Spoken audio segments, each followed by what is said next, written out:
She's Jenny Rigor, may cousin. Nag-decide po kami na red. Favorite niya po yung red. Ako din po kasi, favorite ko yung red. So, that's why we created that kind of color. Kanina yung haircut niya bago ko siya gawin, napakataas ng layered niya, tsaka napakahaba ng length. Binawasan ko yung length niya para humabol dun sa mataas na layered niya. Kunting retouch na lang para umayos yung haircut niya. Since ano po siya, estudyante pa siya. So, in-emphasize ko lang po yung pagka-red niya dito sa bandang ilalim. So, para pag tinatali niya, may nakikita pa rin. At the same time, may highlights naman po siya at the top na nakikita naman din po yung pagka-red. Akala mo simple lang, pero pag inangat mo siya, may pasabog siya.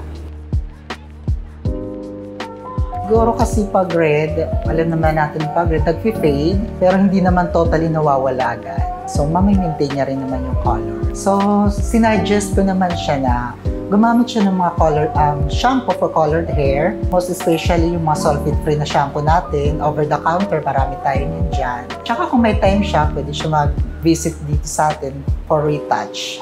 Low maintenance lang. Hindi naman kailangan i-blow dry everyday. Siguro marerecommend ko sa kanya yung Brazilian.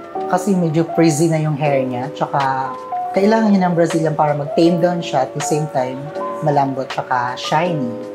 Hi, I'm Gino Erinco. I'm senior stylist, David Salon Banawe. Come visit me from Tuesday to Sunday.